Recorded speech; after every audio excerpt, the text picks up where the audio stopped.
ఆ రోజు హామీ ఇచ్చాను. కురవ కులానికి గాని, వాల్మీకులకు గాని, చేనేత గాని, కమ్మరి కుమ్మరి వడ్రంగి ప్రతి కులం 140 కులాలకు నేను రుణపడున్నా తప్పకుండా మీ రుణం తీర్చుకునే రోజు దగ్గరలోనే ఉందని మరొకసారి మీ అందరికీ హామీ ఇస్తున్నా.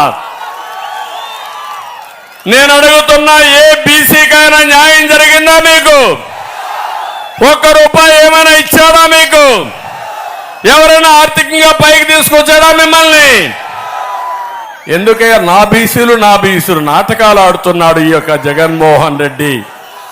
ఇంత మనపు ఒకసారి అన్నాడు, ముద్దులు పెట్టాడు, తల నిమిరాడు, ఒక్క ఛాన్స్ అన్నాడు.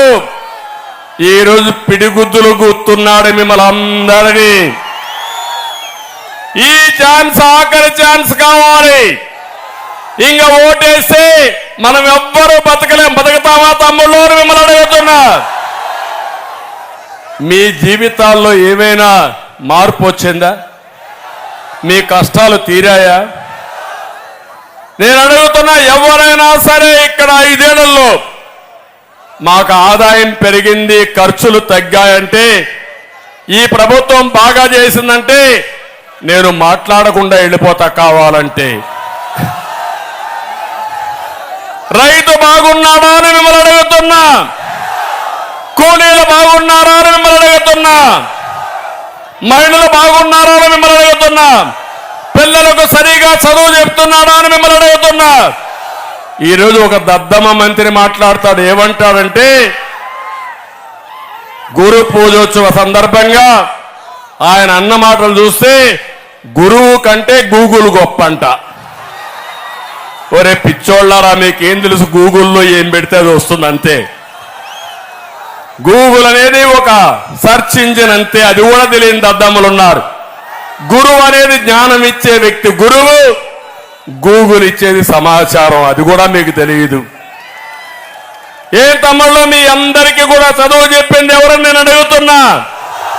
చదువు చెప్పబోయేది ఎవరని అడుగుతున్నా. అలాంటి గురువుని పట్టుకొని ఎగతాళి చేసే పరిస్థితి వస్తే వీళ్ళని ఏమనాలా? వీళ్ళ కండ కావరం, అహం భావం మీరే గుర్తుపెట్టుకోవాలి. ఒకటే మీ చేతుల్లో ఉంది. ఇలాంటి వ్యక్తులు గుణపాఠం చెప్పి శాశ్వతంగా రాజకీయ సమాధి చేసే తప్ప ఈ రాష్ట్రానికి మోక్షం లేదని చెప్పి కూడా నేను మీకు తెలియజేస్తున్నా. వెనుకబడిన వర్గాల గురించి మాట్లాడే నువ్వు అయ్యన్న పాత్రుణ్ణి, అచ్చం నాయుణ్ణి, కొల్లు రవీందర్ని, కోన రవికుమార్ని కాలువలపైన అక్రమ కేసులుగా పెట్టారు. 40 మందిని చంపేశారు. 26,000 మంది మీద, బీసీల మీద వీళ్ళ ఇష్ట ప్రకారం చేసి సర్వనాశనం చేసే పరిస్థితికి వచ్చారు. ఇంకో పక్క రిజర్వేషన్లు 34% నేను పెట్టాను. ఎన్టీ రామారావు గారు 24% ఇస్తే నేను 34% చేశాను. ఈ సైకో వచ్చి 24%కు తగ్గించేసి బీసీలకు రాజకీయ చైతన్యం లేకుండా, ప్రాధాన్యం లేకుండా చేసే పరిస్థితికి వచ్చారు. ఇంకో పక్క ఆదరణ ద్వారా ఆధునిక పనిముట్లు ఇచ్చాను. ఇప్పుడు ఎక్కడైనా ఆదరణ ఉందా?